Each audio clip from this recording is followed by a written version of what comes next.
कौन ब्रह्मा का पिता है, कौन विष्णु की मां, शंकर का दादा कौन है, हमको दे बता। ये जानने के लिए कृपया सुनिए।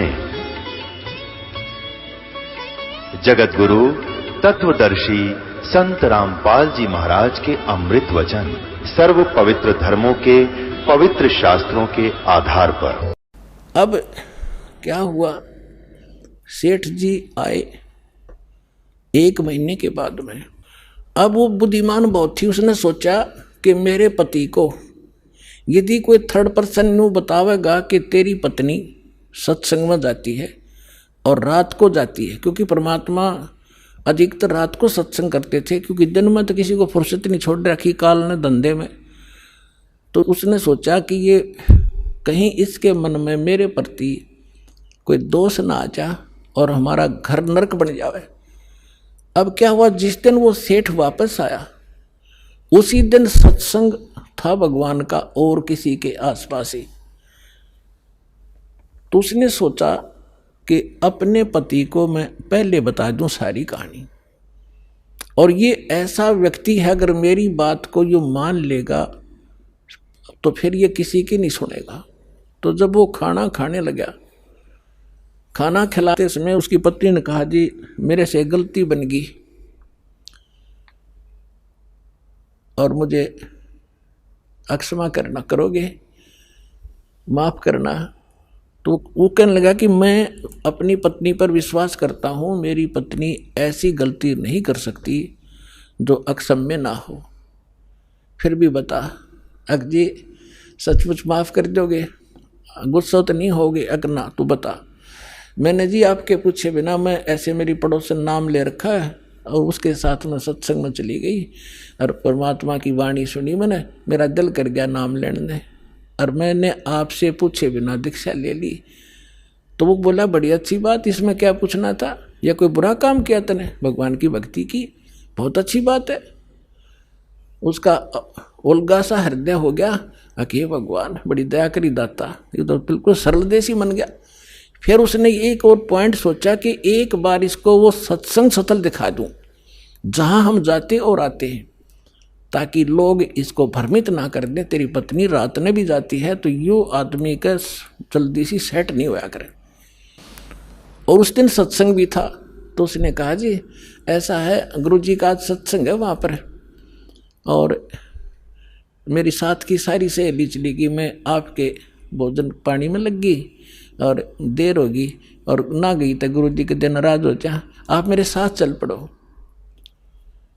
तो वो कहने लगा, देखो मैं थका हुआ हूँ, दूर से आया हूँ, आप जाओ। और नो बोली, आप मैं जाऊँ कैसे, रात का काम, कोई साथ नहीं मेरे। तो कहने लगा, मैं चल पड़ूंगा और जाते मुझे नींद आवेगी, बता मैं क्या सत्संग सुनूंगा। उसने पता था कि एक बार यूँ चल पड़ा और सत्संग सुन लिया तो आली नींद इसने। तो वो कहने लगी, आप यूँ करियो, पीछे सी बैठ जियो, नींद आ जाए तो सो जाइयो, गुरु जी कुछ ना कहा करे। तो उसने सोचा चल फिर तो कोई बात नहीं। वो दोनों पति पत्नी आ गए। अब बैठ गई पाछे ने, वो बैठ गया पीछे ने, भगतनी बैठ गई भगतमतियों में।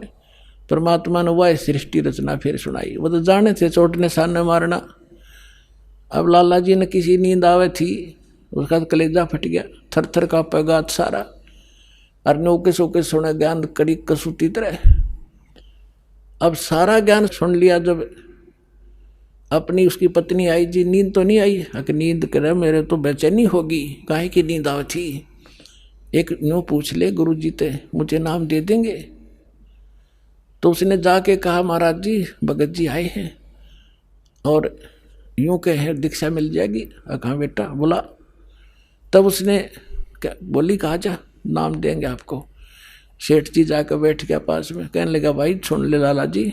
परमात्मा बोले, देखो सेठ जी, आप हो इन देवताओं के गणे पुजारी, और परमात्मा का नाम लेने के बाद आनुपासना नहीं करनी होगी। वो कहते हैं 100 वर्ष सतगुरु की पूजा, एक दिन आनुपासी और वो अपराधी आत्मा फिर पड़े काल की फांसी। 100 वर्ष गुरु की अनुसार साधना कर ली, सतगुरु के अनुसार, एक दिन भी आन उपासना कर ली ना किसी देवी देवता की, पिछली सारा भट्ठा बैठ जाएगा तेरा। तो वो लाला जी बोला, सेठ दामोदर कहने लगे महाराज जी मैं बाणिया हूँ और सौदा करना खूब जानता हूँ, मैंने सारा कुछ सुन लिया और सब कुछ देख लिया। आज मैंने सारी कथा सुन रखी खूब बड़ी बड़ी, जो ज्ञान आपने दिया इस पृथ्वी पर नहीं, और मैं जो वचन कराया करूँ दाता और पक्का करता हूँ आप मेरे गुरु, मैं आपका चेला। फिर कहा कि भी देख मैं दानक और तू लाला जी, कल न तेरी बरादरी वाले भी तुझे धिक्कारेंगे। ने बोला जी मुझे नाम दो और आप साथ रहियो दास के, जो होगा सो देखी जाएगी, मुझे दीक्षा दो। और परमात्मा ने कहा कि और उपासना नहीं करोगे फिर किसी देवी देवता की, नहीं तो नुकसान हो जाएगा। लेकर नाम और परमात्मा का हाथ से चित्र बनाया करते थे, वहाँ जब का हाथ से बनाया करते थे सब जगह मिला करते थे। वो फोटो ले गया, जो विधि बताई थी विधान वो शुरू कर दिया आपने। फिर कुछ दिन के बाद वो कई दिन सत्संग सुने, फिर व्यापार में जाना था तो सभी वो दूसरे व्यापारी भी साथ थे। अब उसने क्या किया, उस जहाज के अंदर उसने अपना एक कक्ष बना रखा था जिसमें सारे देवी देवताओं के फोटो थे, और वहीं अपना घंटी बजाया करता, बैठ कर आरती करा करता, जय गणेश देवा माता थारी पार्वती, ये सारी कथा सारी आरती करा करता। अब उसने क्या किया, जाके पहले सारी मूर्ति उठाई और समुद्र में जहाज उठाए, समुद्र में जल प्रवाह कर दी और एक फोटो परमात्मा कबीर जी का लगा लिया। अब दूसरे जो थे वो लाला जी, उन्हें देखा रहे दामोदर ये देवी देवताओं के फोटो कहाँ गए, तो उसने बताया भाई मैंने दीक्षा ले ली गुरु जी से, और गुरु जी का जो सतगुरु की पूजा करते हैं ना वो देवी देवताओं की पूजा नहीं करनी होती, इसलिए मैंने वो आदर के साथ जल प्रवाह कर दिया। तो वो सारे कहने लगे रहे तू बट्ठा बैठावेगा, तेरा नाश हो जाएगा, क्या है ये कबीर, ये धानक एक जुलाहा, इसकी कड़फंटी में आ गया तू, कहाँ बातों में आ गया, तेने देवता छोड़ दिए, रामकृष्ण जैसे बलवान भगवान छोड़ दिए, देखना तेरा क्या होगा। वो बोले भाई कुछ भी हो मेरे साथ, आप अपनी क्रिया करो, मैं आपको ना कहता, आप मेरे पीछे क्यों पड़ गए, मैं अपनी करूँगा आप अपनी करो। अब उस दिन उसके बाद उसको कबीर कहने लगे कि यूँ आ गया कबीर, दामोदर कहना छोड़ दिया। ने बोला भाई कुछ भी कहो, थारी भी जी पवित्र है, भगवान का नाम लेते। ठीक है मुझे मालूम है तुम किस विषय से कह रहे हो, कोई बात। अब वो चले गए और सब अपना माल लाद के बच्चों समेत जा रहे थे कुछ तो, क्योंकि 3-4 महीने वापस आया करते थे। जब वापस आ रहे थे पूरा माल लाद के और बीच में जब आ लिए समुद्र के, एक भयंकर साइक्लोन उठा, तूफान, समुद्री तूफान 30-40 फुट ऊंचा होकर और इतनी 200 किलोमीटर प्रति घंटा की स्पीड से चला करता, जहाज जगाता निशान भी ना पाओ उसमें कित पड़ा है। और देख लिया उनने भी, क्योंकि छोटे मोटे तूफान कई बार ऐसे होते थे, वो उनको पता था ऐसी स्थिति बहुत भयंकर होती है। उन्होंने देखा तूफान उठ गया भाई, शाम का समय था, बिल्कुल सूर्यास्त होने वाला था। अब इतना भयंकर तूफान उठा, उन्होंने देखा कि वो तो भाई हो गया, काम बिगड़ गया। और तो थोड़ी बहुत तूफान दूर था, समुद्र में हलचल पहले शुरू होगी और जहाज डगमग करने लगा बुरी तरह।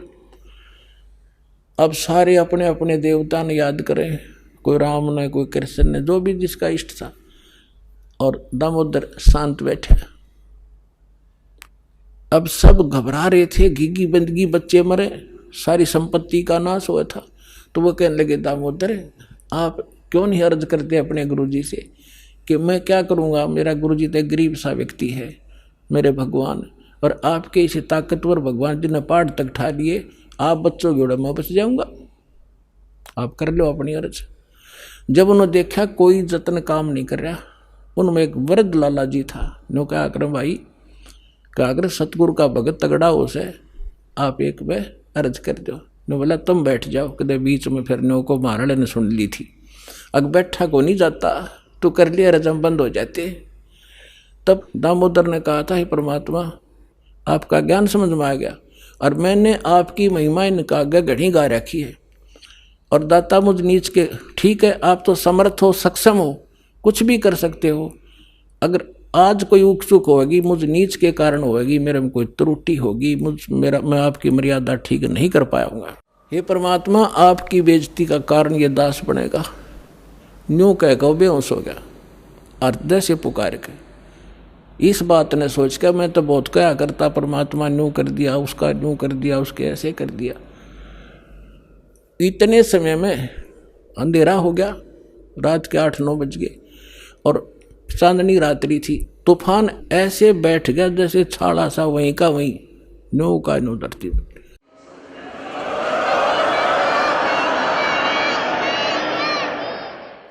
और समुद्र के जल में जरा सी भी हलचल नहीं। अब उस दामोदर को पानी के छींटे छाटे मार के मुंह पे होश में ले आए। तब उन्होंने कहा कि भाई दामोदर, हमसे बड़ी घनी गलती हुई, हमने आपके गुरुदेव की बेइज्जती करी, हम कति नीच प्राणी हैं। और उन्होंने संकल्प कराया था कि यदि आज जान बच गई, हमारे भगवान तो फेल हो लिए, जब आज इस तूफान रुक गया, हमारी जान बच गई, दामोदर हम तेरे साथ चलाएंगे, नाम लेंगे उस परमात्मा का। तब दामोदर को कंधे पे बैठा लिया उन लालाओं ने। हर बोले बोलो दामोदर की जय। ने बोला नहीं, जय बोलो जिसने यो काम कराया है, बोलो कबीर परमेश्वर जी की जय हो।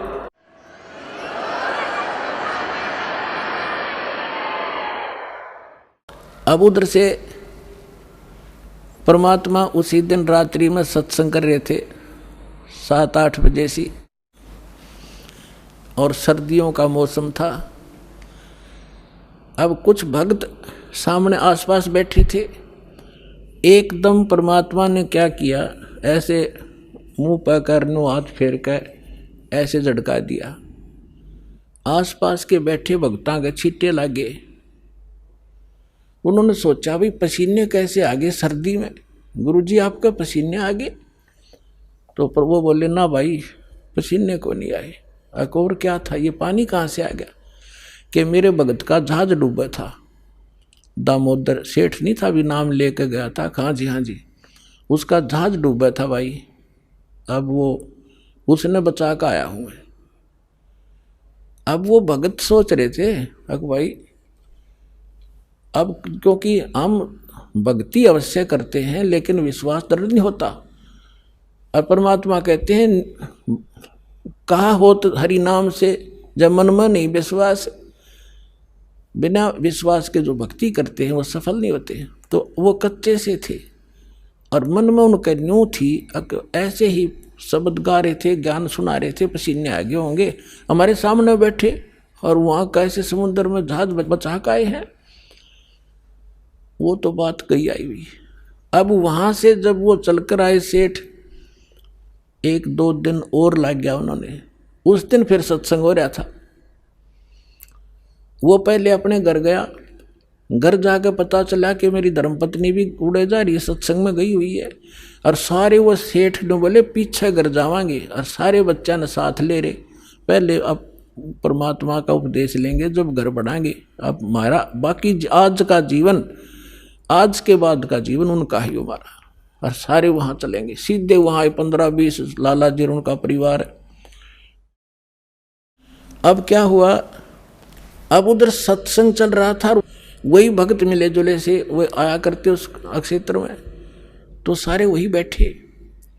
और पीछे तय क्या हुआ, वो सारे के सारे जाकर बाहर खड़े होकर जय हो पाबंदी छोड़ कबीर साहब की, जय हो भगवान कबीर साहब की। परमात्मा बोले रे बाहर कौन शोर कर रहा, पता करके आइयो। अब जो ही वो बाहर गए भक्त पता करने आंगन से बाहर, तो उन्होंने देखा दामोदर को, वो सब जाने थे क्योंकि वो आते जाते थे सत्संग में। तो उन्होंने आकर बताया जी दामोदर सेठ आ रहा है और उसके साथ और कई लाला जी हैं, सेठ हैं, और आपका दर्शन करना चाहते हैं। बोला बुला लो भाई, क्या बात होगी। वो सारे आगे चरणा में अपने दंडोत प्रणाम करें, हे भगवान आपने दया कर दी, हमारे जीवन रक्षा कर दी। परमात्मा हमसे बहुत भूल हुई, हमने बहुत गलती की, आपके भक्त को बहुत सताया, टॉर्चर किया, इसको माफ़ करो हम अपराधियों को। भगवान आपने हमारी जान बचा दी, हमारा जहाज डूबता आपने बचा दिया। परमात्मा बोले क्या कह रहे हो भाई? और परमात्मा चाहते थे, जिनका मन में शंका थी वो उनका भ्रम निवारण करने के लिए एक सच बताओ, सारी कहानी क्या हुआ था कि भगवान ऐसे ऐसे हो गया था। हमने अपने सारे जंतर मंतर कर लिए थे, कोई राहत नहीं मिली। फिर हमने आपके भगत आराध करी थी, इसने आपको पुकारा के मंत्र पढ़ा यू दाने, यो बेहोश हो गया आपको पुकार के। तब कहा बेटा मैं ही वहां पहुंचा था और आपकी रक्षा करी थी, और आपका अब सौभाग्य है कि आपको इस संकट आपके लिए वरदान से दोगा कि आपके समझ में आ गई और आप यहाँ आगे दीक्षा लो और अपना कल्याण कराओ। सभी ने नाम लिया, उनका कल्याण हुआ। बोलो सतगुरुदेव।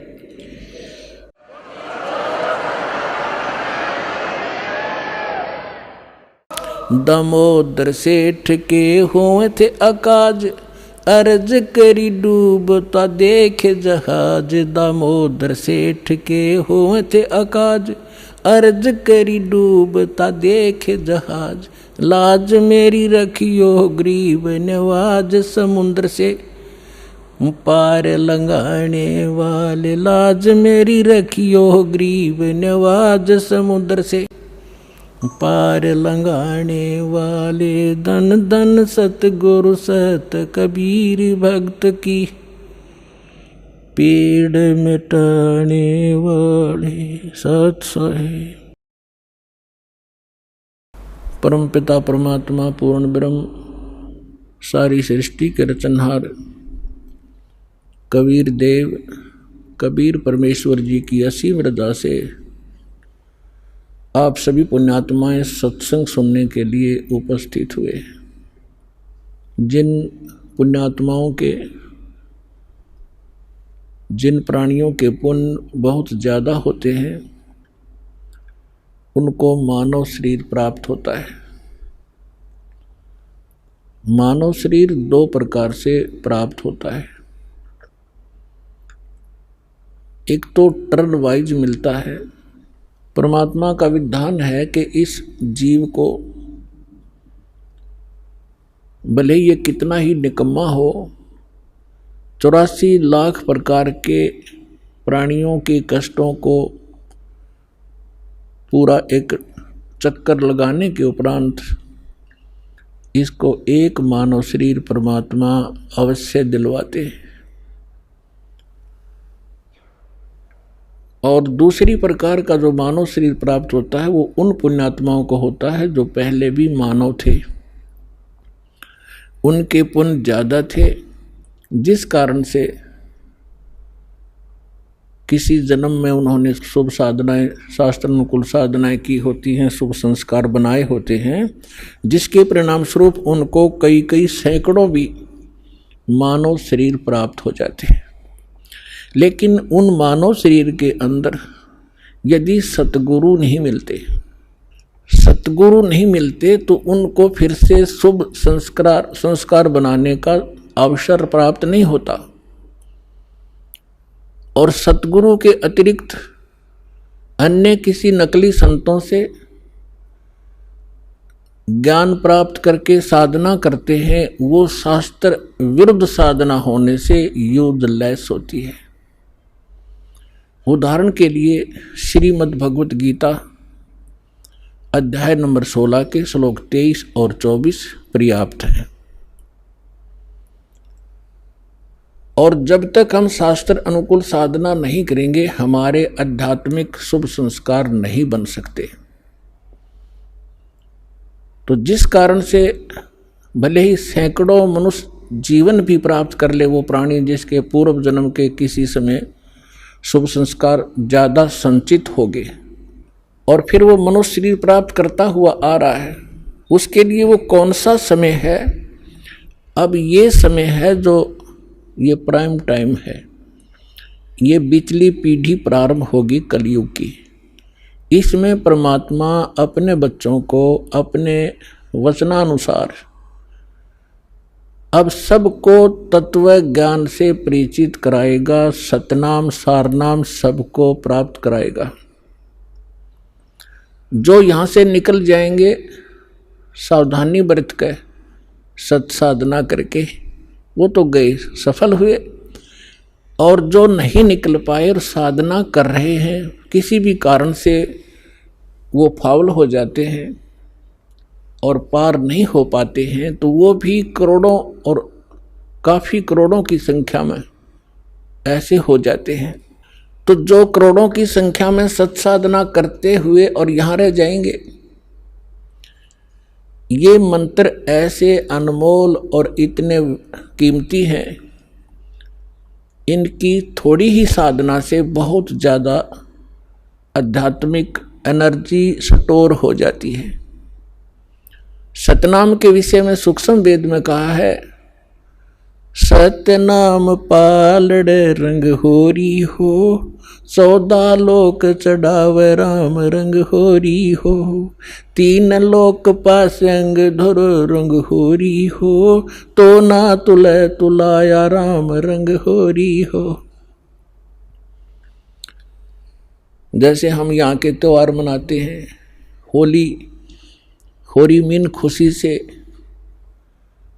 हम एक दूसरे के साथ रंग उछालते हैं, तो परमात्मा कहते हैं ये होरी जो आप मनाते हो ये नकली है, ये काल प्रेरित है। एक व्यक्ति का युवा पुत्र मर गया होली से 2 दिन पहले, ना वो स्वयं होली मना पा रहा है, ना उसके रिलेटिव और ना उसके मोहल्ले वाले। तो अब कहाँ गई वो होरी जिसको इतना इम्पोर्टेंट त्योहार मान रहे थे। तो परमात्मा और उससे परिचित संत कहते हैं कि इस नकली सांग में, इस नकली स्थान पर आप ये नाचा गाई करते हो, आपने भांग पी रखी है, नशे में बकवाद कर रहे हो। इस भांग का नशा, काल की माया का नशा, अज्ञानता में प्रेरित होकर कर रहे हो। यहाँ एक पलक में ना जाने के बिजली गिर जा, ऐसे लोक में तुम खुशी मना रहे हो। या तो जब आपको ज्ञान होगा, आंखों से आंसू नहीं सूखेंगे, हम के कष्ट उठा रहे हैं और आगे क्या जुल्म होगा हमारे साथ। तो असली होरी राम नाम की होरी है। या खेलो, दिन रात खेलो, रात खेलो दिन खेलो, सुमन करो दिन रात इस राम नाम की होरी से, इस रंग को बखेरो। तो क्या कहते हैं कि सतनाम जो 2 अक्षर का मंत्र है, जिसमें एक ओम है, एक तत् है, और ये ऐसा अनमोल मंत्र है, इसकी इतनी कीमत बताई है। यदि विधिवत परम संत अधिकारी संत से प्राप्त करके, अधिकारी आपको बता देता हूँ 21 ब्रह्मांड में, इस विश्व में, इस दास के अतिरिक्त इन तीनों मंत्रों को देने का कोई अधिकारी नहीं है। या गलती ना करियो, बहुत धोखा खा लिया आपने।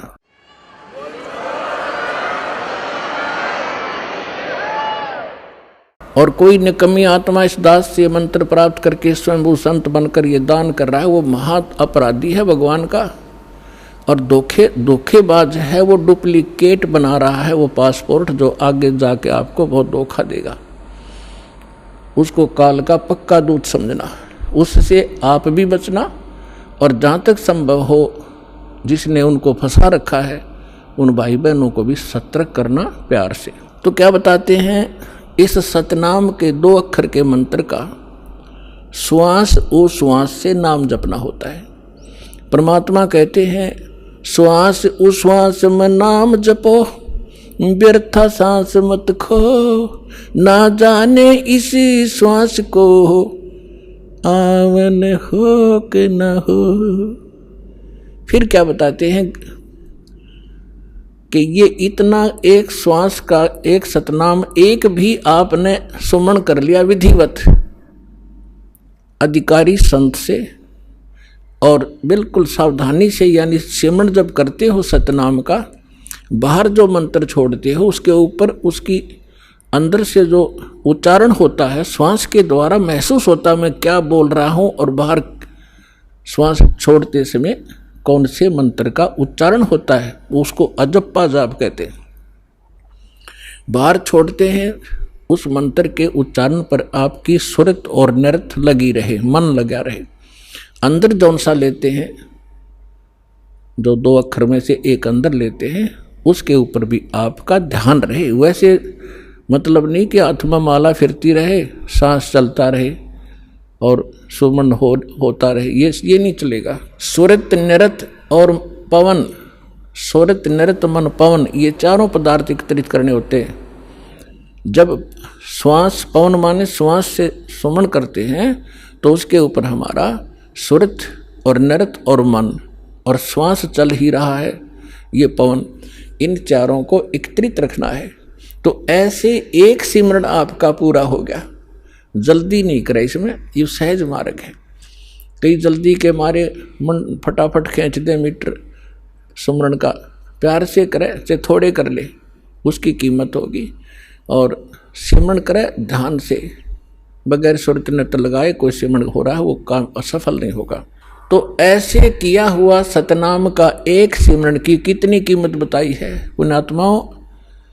जिस व्यक्ति ने कभी लाल सुना ना हो, हीरा देखा भी नहीं हो, उसकी कीमत का पता ना हो, सुना भी ना हो, और उसको कोई एक पत्थर दिखावे कि ये एक चमकीला पत्थर जो आपको नजर आ रहा है ये करोड़ रुपए का है।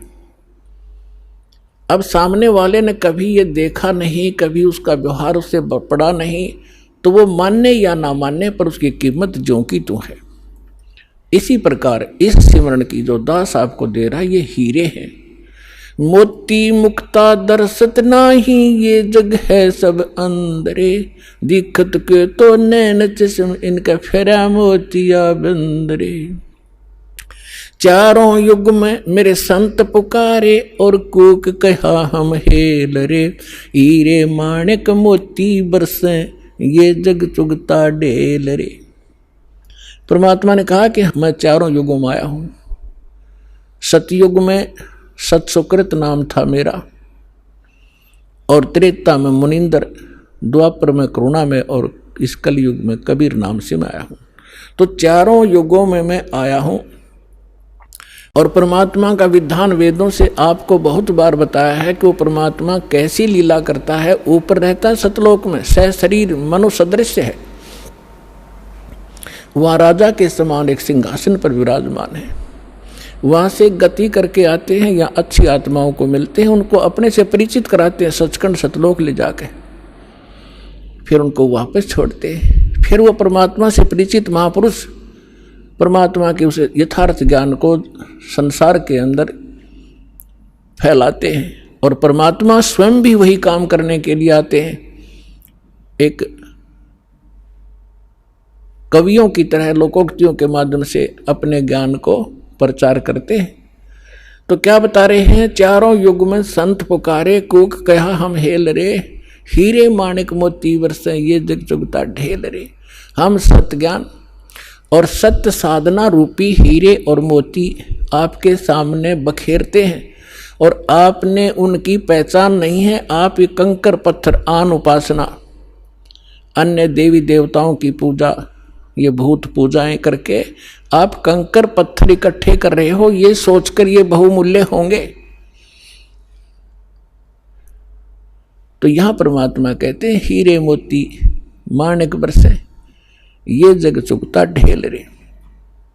तो ये जो श्वास का सिमरण है ये लाल है आपका, और ये जितने भी एकत्रित करोगे इनकी उतनी ही कीमत होगी जो अभी दास बताने जा रहा है।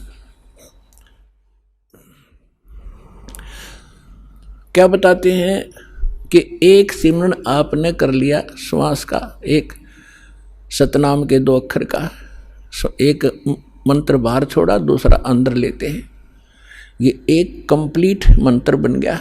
देख कितना आसान सी बात, चलते कर लो, बैठ के कर लो, लेट के कर लो, सफर में बस में कर लो, रेलगाड़ी में कर लो, इतना सिंपल वे।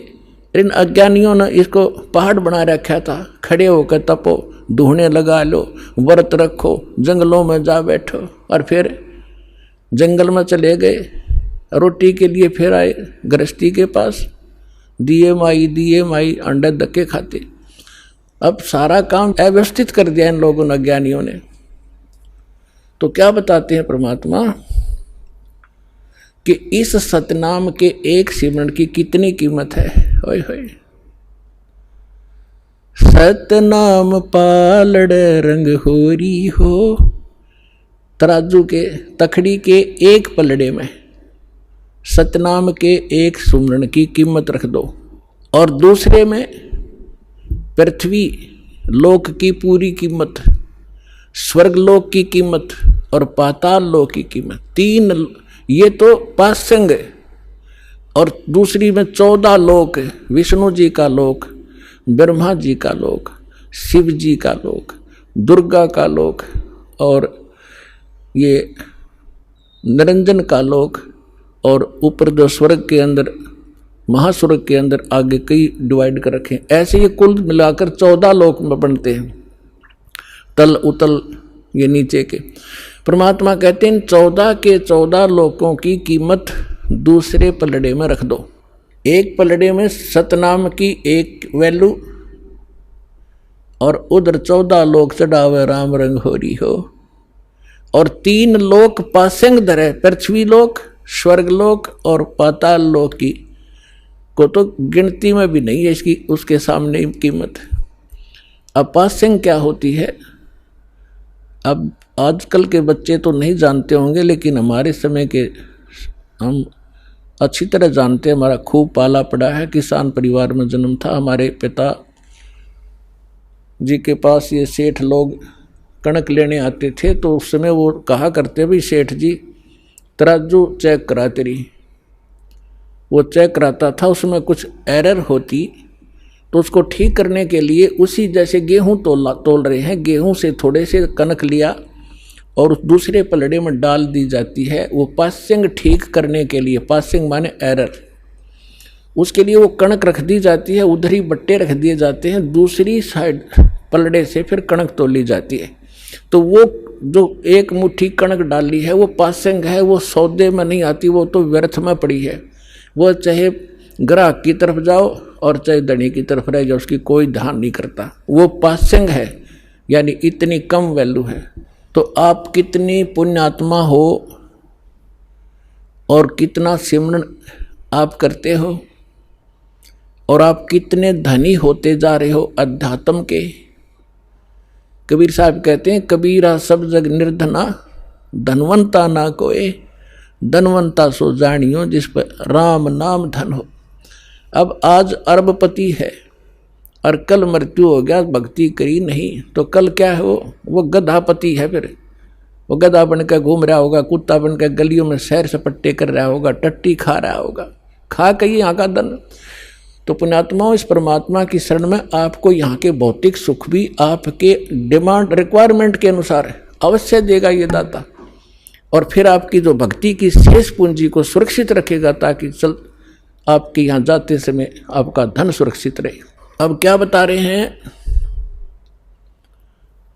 सतनाम पालड़ रंग होरी हो, 14 लोक चढ़ाव राम रंग होरी हो, 3 लोक पास्यंग धर रंग होरी हो, तो ना तुले तुलाया राम रंग होरी हो। और हम हमारी बुद्धि कहाँ सेट कर दी इस काल ने, यहाँ के इस काल की माया की भांग पी ली हमने। एक सरपंच बन जाता है, बस पूछो मत, वो अपने आप को पता नहीं कि महान मान बैठता है। और कोई चेयरमैन बन जाता है 4-5 सरपंचों के ऊपर, बस कहना ही क्या। एक मंत्री और मुख्यमंत्री बनकर काख पीटते फिरते बगैर ज्ञान के बच्चों वाले खिलौने खेल रहे हैं। और आप वो हो जो मनुष्य जीवन के इस उद्देश्य को प्राप्त कर रहे हो, सफल कर रहे हो। तो कहने का दास का तात्पर्य है, जिस प्रसंग को लेकर चले हैं उसी पर आते हैं कि जैसे अब ये परमात्मा का मार्ग प्रारंभ हो गया है, परमात्मा का आदेश है कि पूरे विश्व में जाओगा। परमेश्वर ने इस काल के साथ एक कमेंटमेंट हुआ था, काल तो ये राजी हो गया था, उसने तो ये चतुरता करी थी कि कलयुग में ये इतने कंडेम हो जाएंगे, भक्तिहीन भी हो जाएंगे और इनकी वृत्ति भी खराब हो जाएगी, ये भक्ति के योग नहीं रहेंगे, सब चापलूस हो जाएंगे, विकारी बन जाएंगे। इसलिए उसने कहा था कि भगवान 3 युगों में जीव थोड़े ले जाना। परमात्मा ने कहा था कि तूने सभी मेरी आत्माओं को ऐसा दुखी कर दिया इनकी क्या दुर्दशा कर दी तूने, गधा बना रखा, कुत्ता बना रखा, क्या ये ऐसे थे जब तेरे पास आए? तब इसने प्रार्थना करके, ये अलग स्टोरी है लेकिन हिंट देना पड़ेगा, फिर आगे चलेंगे। तो उसने प्रार्थना की थी, भगवान 3 युगों में जीव कम ले जाना। मालिक को भी पता था, क्योंकि हमारी शंका बहुत ज़्यादा है, तुरंत उत्पन्न हो जाएंगी कि परमात्मा ने ऐसा क्यों वर दिया 3 युगों में जीव ना ले जाने का। तो हमने ऐसे निकम्मा काम किया था, उसके बदले में ये सजा भी थोड़ी है हमारे को। फिर भी परमात्मा को पता था कि सतयुग त्रेता द्वापर में इनकी घनी कमाई होगी भक्ति की, और ये दुखी नहीं होंगे। जैसे संस्कार आपके होंगे उसी प्रकार परमात्मा ने इस पृथ्वी पर वैसा ही माहौल बना देता है दाता। बढ़िया समय पर वर्षा होती है, बड़े फलदार वृक्ष होते हैं, सब शरीर हो जाएंगे, तो फिर सुख होता है उनको। और सुख में भगवान की भक्ति प्राणी फॉर्मलिटी करता है, और दुखी प्राणी जब हो जाता है तब उसका दुख संकट निवारण हो जाता है। फिर उसको बताया जाता है यदि आपने फिर से भक्ति छोड़ दी तो वो कष्ट फिर आ जाएगा, तो वो कभी नहीं छोड़ेगा, आजीवन भक्ति करेगा और वो सफल हो जाएगा। और सतयुग त्रेता द्वापर में ये जीव घना दुखी नहीं होता, शरीर मजबूत होता है, लंबी आयु होती है, खूब ठीक सा इसका जो है बना रहता है व्यवहार। तो उस मालिक को मालूम था कि ये भक्ति नहीं करेंगे, क्योंकि सभी भक्ति करते थे लेकिन शास्त्र विरुद्ध करते रहे। और जिस कारण से वो सोच रहे थे जो साधना हम कर रहे हैं इसी से हमें लाभ हो रहा है, और हो रहा था, वो पिछली बैटरी चार्ज से वो प्रयोग कर रहे थे, अपनी पिछली मलाई खा रहे थे। तो इस प्रकार परमात्मा को पता था, तब उसने कहा था ठीक है, चौथे युग में, कलयुग में मैं अपना ज्ञान प्रचार करूंगा।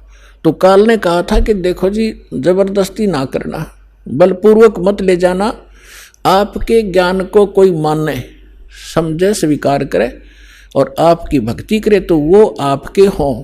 और जो मेरे ज्ञान को, जो मैं नकली अपने दूत भेजूंगा अपना ज्ञान प्रचार करने के लिए, उनका ज्ञान जो स्वीकार करे तो वो मेरे ही रहे, आप उनको बलपूर्वक न ले जाना। परमात्मा बोला बिल्कुल सही है, जब मेरा ज्ञान ही स्वीकार कोई नहीं करेगा तो खाक जाएगा मेरे लोक में, वो तो वही जाएगा जो मेरा ज्ञान स्वीकार करेगा, मेरी भक्ति ग्रहण करेगा, तब वो जाएगा। तो काल ने जब परमात्मा ने स्वीकृति दे दी, तब काल ने कहा था कि बेशक, अब परमात्मा आए थे जोगजीत नाम से कि जाओ जोगजीत संसारा, जीव न माने कहा तुम्हारा, जीव तुम्हारा कहा न माने, हमरी ओढ़ हो बाद बखाने। फिर कहा था 12 पंथ करूं मैं साजा, नाम तुम्हारा ले करूं आवाजा, 12 पंथ नाम जो ले ही हमरे मुख में आन समोई, और अनेक पंथ चलाऊं या विद जीवों को भरमाऊं, देवल देव और पितृ धाम पुजवाऊं। और जब ऐसे नकली जब तब सबके मन लाऊं, और जाओ जोग जीत संसारा, जीव ने माने कहा तुम्हारा, जीव तुम्हारा कहा ना माने, हमरी ओढ़ हो बाद बखाने, मेरे वकील बन के खड़े हो जाएंगे। तो रामकृष्ण को कैसे भगवान नहीं मानते हो, क्या कर रहे हो? तो परमात्मा ने कहा था कि अब मेरी भी सुन ले 2 बात। चौथा युग जब कलयुग आई, तब हम अपना अंश पठाई, काल फंद छूटे डर लोई। जो जितने तू बकवास कर देगा, जितने तू ये भ्रमित करेगा, बंधन बनाएगा, काल फंद छूटे नर लोई, सकल सृष्टि परवानी खोई। ये परमात्मा का वचन है बच्चों, कोई डोम भाट के गीत नहीं है, समर्थ के वचन है। कि कहते हैं कलयुग बीते 5500 पाचा, तब ये वचन मेरा होगा साचा, और कलयुग बीत जावे जब एता, सकल सभी प्राणी और परम पुरुष पद चेता। अब परमात्मा ने कहा था कि जब चौथा युग कलयुग आवेगा तब मैं अपना अंश भेजूंगा, और उस समय काल के सारे फंद, तेरे सारे दाव पेच, ये अज्ञान को काट दिया जाएगा, और सकल सृष्टि उपदेशी होगी, नाम लेवेगी।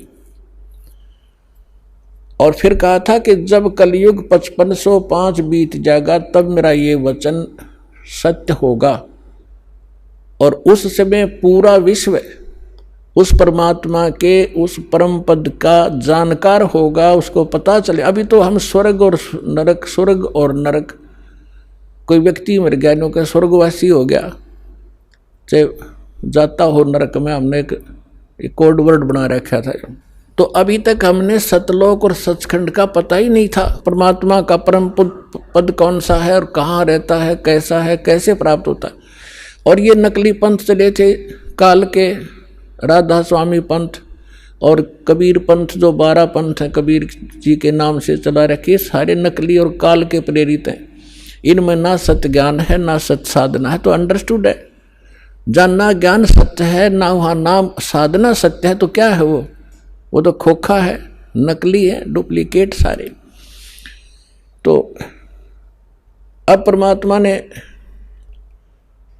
कहा कि पूरा विश्व इस ज्ञान से परिचित होगा और पूरा विश्व नाम लेगा।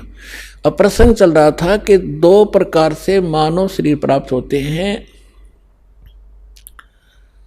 एक तो टर्न वाइज होता है कि नरक स्वर्ग भोग के, उसके बाद फिर 84 लाख प्रकार के प्राणियों के शरीरों में कष्ट उठा के उसको एक मानव शरीर मिलता ही मिलता है।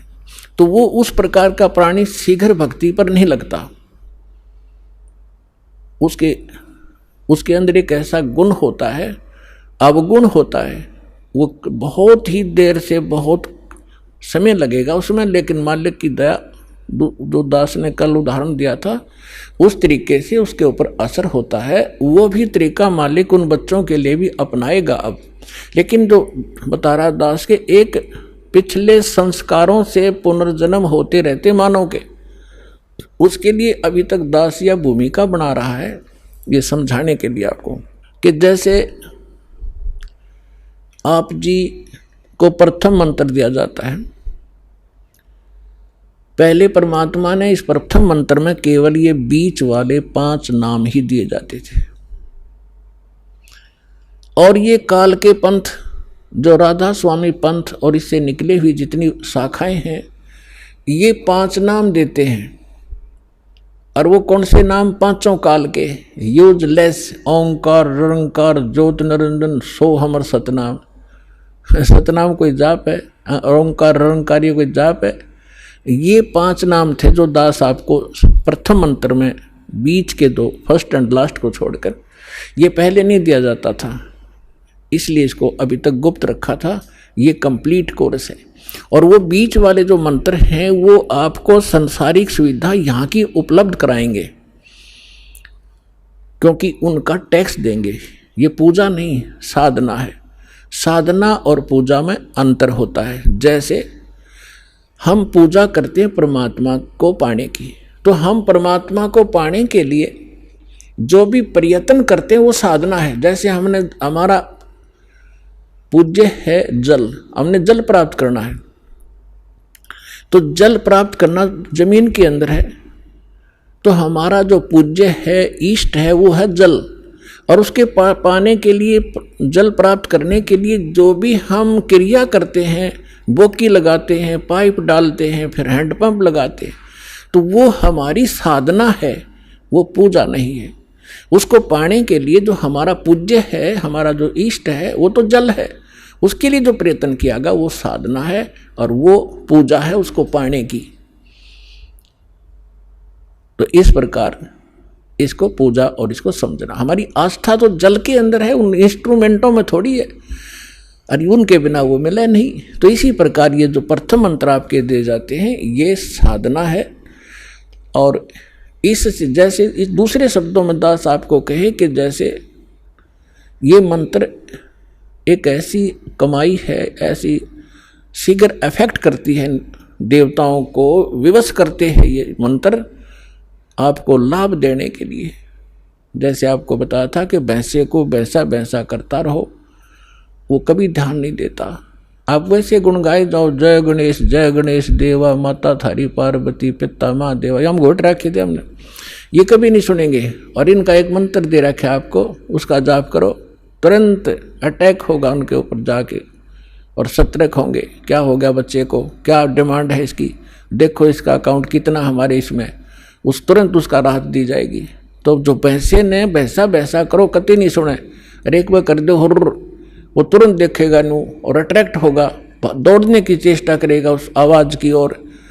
तो परमात्मा ने ये मंत्र हमें दिए थे, लेकिन बीच में काल के दूता ने इस कबीर पंथ का जहाँ स्टार्ट हुआ था दामाखेड़ा वालों से, तो 5वीं पीढ़ी तक ये 5 मंत्र चले थे। उसके बाद 6ठी पीढ़ी में दामाखेड़ा वालों के जो महंत था वो एक टकसारी नाम का इसी कबीर पंथ की ब्रांच बन गई थी नकली। उसने भ्रमित कर दिया कि तुम बात करते हो सतलोक की और सचखंड और सतपुरुष की और पूजा कर रहे हो तुम देवी देवताओं की, ये काहे की भक्ति है तुम्हारी।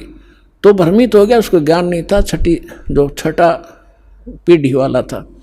उसके बाद फिर उन्होंने एक शब्द सेलेक्ट कर दिया जो कबीर सागर में लिखा है, अजर नाम अमीर नाम पाताले सब सिंधु नाम यही हंस का काम। ये कोई मंत्र है?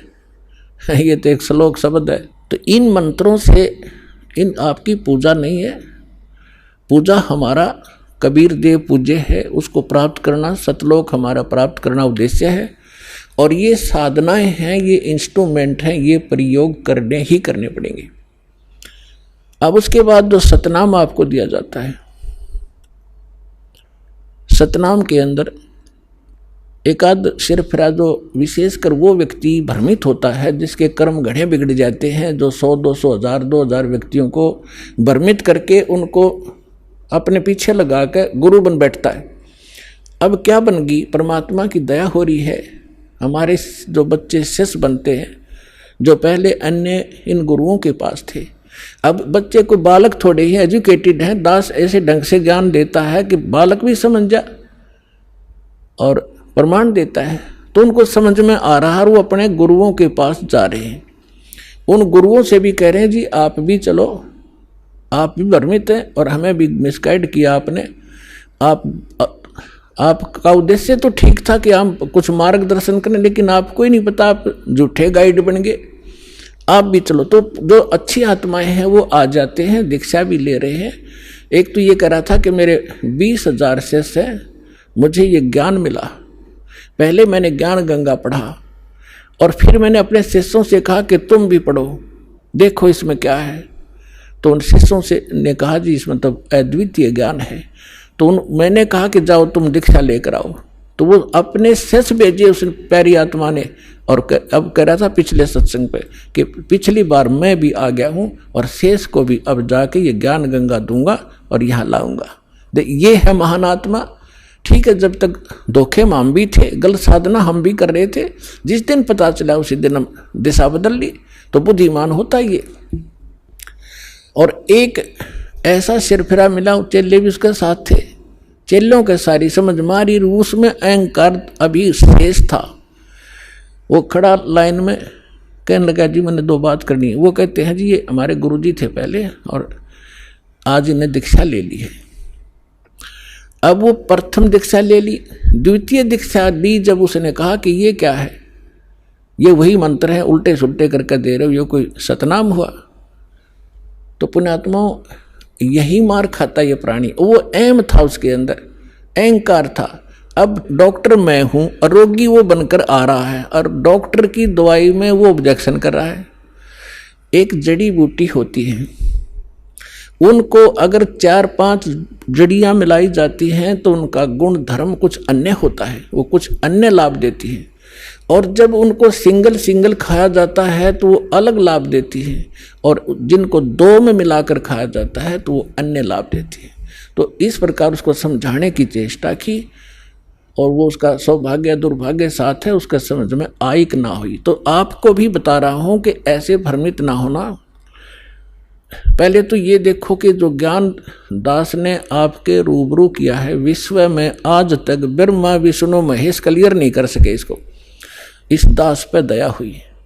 तो आगे कौन सी का चीज छोड़ दूंगा मैं, ये भी विचार कर लेना।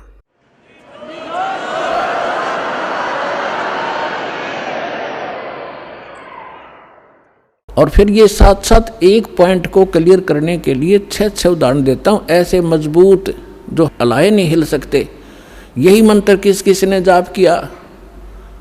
आदरणीय धर्मदास साहिब जी ने यही 2 मंत्र का अक्षर का नाम यही जाप किया, आपके रूबरू कर रखा है।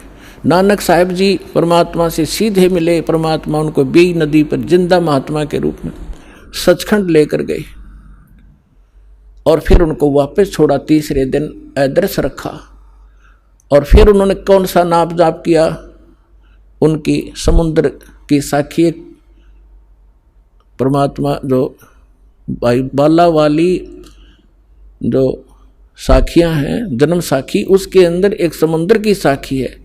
उसमें एक कथा है कि एक समय बाला और मर्दाना नानक साहब के साथ रहा करते थे अधिकतर। उन्होंने एक दिन प्रार्थना की, गुरुदेव हम श्रीलंका जाना चाहते हैं, देखना चाहते हैं, दया करो। उन्होंने कहा आंखें बंद करो। आंखें बंद करके खोली तो समुद्र के किनारे खड़े थे। नानक साहब जी ने कहा कि आओ मेरे साथ साथ समुद्र के ऊपर चलेंगे और वाहे गुरु बोलते रहना। तो ऐसे चल पड़े जैसे थल पर चलते हैं, आगे आगे नानक देव जी, पीछे वो दोनों बच्चे बाला और मर्दाना। तो नानक साहब जी ने, वैसे तो सिमरन श्वास से करना होता है, उन्होंने जानबूझ के झटका देना था क्योंकि परमात्मा का सख्त आदेश था, धर्मदास मेरी लाख दुहाई। और ये मूल ज्ञान अभी कई बार जाई। आइए अब हम उन श्रद्धालुओं के अनुभव जानते हैं जो जगत गुरु तत्वदर्शी संत रामपाल जी महाराज जी से दीक्षा प्राप्त कर चुके हैं तथा उनके द्वारा बताए गए भक्ति मार्ग पर चल रहे हैं। नमस्कार सर। नमस्कार सर, क्या नाम है आपका? हमारा नाम छबराम साक। कहाँ से आए हैं सर? ग्राम कुरेठा है, जिला मुरैना है, मध्य प्रदेश। सर, संत रामपाल जी महाराज से नाम दीक्षा आपने कब ली? संत रामपाल जी महाराज से नाम दीक्षा हमने ली 2017 में 8वां महीना 6 तारीख को। सर, संत रामपाल जी महाराज से नाम दीक्षा लेने से पहले आप क्या भक्ति साधनाएं करते थे? मैं भोले की सेवा करता था और अच्छी तरह से मानता था उन्हें। तो सर, भोले जी की जो आप भक्ति करते थे उससे आपको क्या क्या लाभ हुए? मैं भोले की भक्ति करता था। मैं जैसे कावड़ लेने जाता था, मैं भोलेनाथ से यही कहा करता था, ए भोलेनाथ मेरे घर की लड़ाई ख़त्म हो जाए, ए भोलेनाथ मेरी मम्मी के पैर में कैंसर हो गया वो भी सही हो जाए, मैं आपकी कावड़ एक नहीं 4-4 कावड़ लेके आऊँगा, कोई डाक कावड़ लाऊंगा, मैंने कि कंधे वाली छोड़ दूंगा, मैं डाक कावड़ लेके आऊँगा और सही हो जाएँ। मैं भी वहाँ पर जाते जाते गांजा पीने लगा, गुटखा खाने लगा, दारू पीने लगा। मेरे अंदर इतने गंदे गंदे अमाल हो गए थे, मेरे मम्मी पापा मेरे को बहुत डांटते थे। तो सर, जो आप भोले की भक्ति करते थे उससे आपकी मम्मी को कैंसर हो गया और आप भी नशे की लत में डूब गए। तो संत रामपाल जी महाराज के बारे में जानकारी आपको कहाँ से मिली?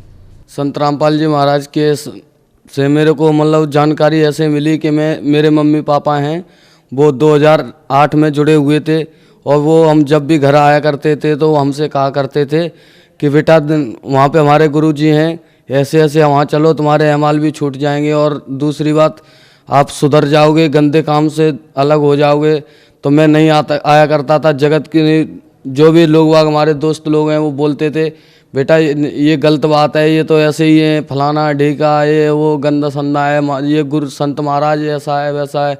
मैं भी भड़क जाता था। मैं दूसरे दिन नौकरी से घर आता था, 2 दिन नहीं रुकता था, मैं भाग जाता था दिल्ली के लिए। मैं हलवाई का काम करता था, मुझे जगने की ज़्यादा हेडिंग थी तो मैं बीड़ी गुटखा दारू ये सब करने लगा था। एक रिश्तेदारी गांव जौरी पड़ता है, ये पत्तापुरा जौरी के पास भिंड जिले में, तो वहाँ पे मैं गया था। मैं रात को बीड़ी पीने के 15-20 मिनट में एक बीड़ी पीता था और बीड़ी पीने के बाद मैं सो गया। मैं देखा बंडल गायब हो गया। 8 बजे जगह मैं रिश्तेदार की जगह थी तो मैं बताया रिश्तेदारों को, बुआ जी ऐसे ऐसे दुकान खुली है। मैंने कि बोले हाँ है। तो मैं बीड़ी लिया, फिर पिया तो इतना कड़वा लगा मेरे को। मैंने कि मेरा बीड़ी चुराता है। मैंने कि जो भी आता है सामने आए। और मैं रात को फिर बीड़ी धर के सो गया तो फिर बीड़ी चोरी हुआ। मैंने कि जो भी है सामने आए, मैं 1 बंडल नहीं 4 दूंगा उन्हें। और दूसरी बात मैंने कि जो भी करना है तो मेरे से मांगो ना मुँह से। मैंने कि जो भी है ये परमात्मा, मैंने कि को भी है जो भी बीड़ी चुराता है मेरे सामने तो आए। जैसे ही मेरी आंख बंद हो गई और मैं लेट गया और मेरे को पूर्ण परमात्मा संत रामपाल जी महाराज के दर्शन हुए। ऊपर से आते हुए मैं देखा, मैंने कि अरे ये तो मेरे मम्मी पापा भी सेवा करते हैं। मैंने कि ये तो बहुत जगत गुरु तत्वदर्शी संत रामपाल जी महाराज है। मैंने कि ये तो मेरे मम्मी पापा सेवा करते हैं। मैंने कि ये तो मैं अभी तक समझा ही नहीं, मैं तो इन्हें गलत समझता था। तो उसी दिन मैंने कहा, मैंने कि अगर सच्चे गुरु हो तो मुझे दोबारा दर्शन देना। तो मुझे दोबारा दर्शन हुए और उन्हें दंडवत प्रणाम करी। तो संत रामपाल जी महाराज ने कहा कि बेटा अभी तुझे समझने में टाइम लग रहा है। टाइम हर किसी को एक बार मिलता है, किसी को भी मिलता है अच्छा रास्ता तो एक बार मिलता है। मेरे को रास्ता मिला, मैं समझ गया तो आ गया। नहीं, मैं काफ़ी बार मेरे को दर्शन दिए लेकिन मैं नहीं समझ रहा था, इसलिए मैं इतने दिन से भटक रहा था। उसके बाद मैं आने के बाद वहीं से मेरे मन में मैंने ठान लिया मैं संत रामपाल जी महाराज के यहाँ जाऊँगा और नाम दीक्षा, मैंने गुरु दीक्षा मतलब ले ली। सर, संत रामपाल जी महाराज से नाम दीक्षा लेने के बाद क्या आपको कोई लाभ भी प्राप्त हुए? हाँ जी, मेरे को लाभ प्राप्त हुए और मेरी मम्मी के कैंसर था वो भी सही हो गया। और जो मैं भोलेनाथ से पहले भी कहा करता था मेरे जो कैंसर नहीं ठीक हुआ, ये नहीं हुआ, वो नहीं हुआ, वो भी सही हो गया। मेरे मम्मी पापा की लड़ाई भी ख़त्म हो गई और मैं भी अच्छा हो गया। दारू पीता था, मेरा मालिक है वो भी पिया करता था, मेरा मैनेजर है वो भी पिया करता था, मेरे साथ के लड़के हैं वो भी पीते थे। तो मेरे को पैसे दिए, बोले भगत जी ये पैसे ले जाओ और दारू लेके आते हैं ठेके से, दोनों तीनों लोग मिल के पियेंगे। तो भगत जी मैं जाता था, खुद लेने गया, मैं बोतल लिया ठेके से, ठेके का बोतल लिया और बोतल का मुंह पकड़ के मैं जैसे ही ऐसे चल दिया और हाथ से बोतल मेरे से छूट गई, ऐसे अधपर से टूट के। मैं आया मैनेजर से, मैंने कही सर मेरे से बहुत बड़ी गलती हो गई। बोले क्या हुआ? मैंने कहा ऐसे ऐसे बोतल लेके चल दिया तो बोतल टूट गई मेरे से। बोले कोई बात नहीं बेटा, गलती हो गई तो कोई बात नहीं, 100-200 रुपये क्या है हमारे लिए, हम तो रात दिन कमाते हैं, तुम खर्च करोगे तुम्हारे लिए बहुत महंगा पड़ जाएगा। तो मेरे को 200 रुपये फिर दिए। तो मैं गया लेने, बोतल ले आके मैंने अपने किचन में रख लिया। मैं हलवाई का काम करता हूँ, किचन में कटिंग वटिंग कर रहा था। मैं डाल के और कांच के गिलास में दारू डाल के 3 गिलास लगा के रख दिए थे और मैं कटिंग कर रहा था। मेरा मैनेजर ने पैक बनाया तो मैं लेने के लिए, सब लोग बोलते हैं, मैनेजर बोलता है ले छवि। तो मैं उठाने लगा जैसे ही तो गिलास, तीनों गिलास ऐसे खिल गए थे फूल की तरह, बिल्कुल खिल उड़ गए कांच के गिलास। तो उसी दिन से मैंने दारू पीना बंद करने की कही। मैंने कही ये क्या हो गया? मैंने कही यार आज से दारू नहीं पीऊँगा, बहुत बुरा ये तो हो रहा है। मैंने कही तो नहीं माना मेरा मैनेजर, बोलता है यार 1000 क्यों नहीं खर्च हो जाए, 5000 हो जाए, तो अभी जा अभी लेके आ। तो दूसरे लड़के को भेज दिया, मैं नहीं गया, वो लेके आया, उसने डाला दारू। फिर 2 लोग और आ गए थे, 5 गिलास हो गए। 5 गिलास प्लास्टिक के गिलास में दारू डाल के रख दी और जब भी काफ़ी देर तक मैं कटिंग में लगा रहा, भरा पड़ा रहा गिलास, चारों पाँचों की पाँचों। और जब उठाया तो गिलास के तरह ही गायब हो गए थे। और मैं गुटखा खाता था, गुटखा भी मेरे से छूटता नहीं था, मेरे से बहुत ज़्यादा लत लग जाती थी। मैं 5 मिनट में मुंह में सोते समय भी गुटखा खाता था। मैं सो जाता था फिर भी खाता रहा, सुबह जागता तब मैं कुल्ला करता, तब देखता मैं गुटखा खाते छाले पड़ जाते थे दबे गुटके के। पूर्ण परमात्मा संत रामपाल जी महाराज के नामदान लेने से हमारा गुटखा भी छूट गया, दारू भी छूट गई और मम्मी का कैंसर भी ठीक हो गया। बाद में की हमारे घर की लड़ाई भी थी, मम्मी पापा की रोज़ लड़ाई होती थी, वो मुझे अच्छी नहीं लगती थी, वो भी सही हो गए सब।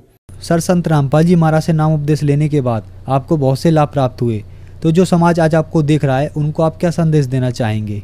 उन्हें हम यही संदेश देना चाहते हैं, जैसे हमने अपना संत रामपाल जी महाराज से नाम दीक्षा ली और अपना जीवन कल्याण करा रहे हैं, सभी लोग आएँ और अपना नाम दीक्षा लें और संत रामपाल जी महाराज से अपना जीवन कल्याण कराएं। संत रामपाल जी महाराज से नाम दीक्षा कैसे ले सकते हैं? कई चैनलों पे हमारे संत रामपाल जी महाराज का सत्संग आता है, उस पर नीचे नंबर आते हैं, फ़ोन पे कॉल करो और नंबर से कॉल करके अपने बात करो, गुरु भगत जनों से बात करके बता देंगे, वो जो भी पास में नाम दीक्षा हाउस होगा बता देंगे, वहाँ पे आप नामदान प्राप्त कर सकते हैं। धन्यवाद जी।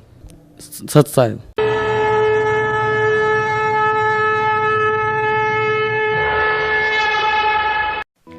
आप सुन रहे थे जगत गुरु तत्वदर्शी संत रामपाल जी महाराज के मंगल प्रवचन।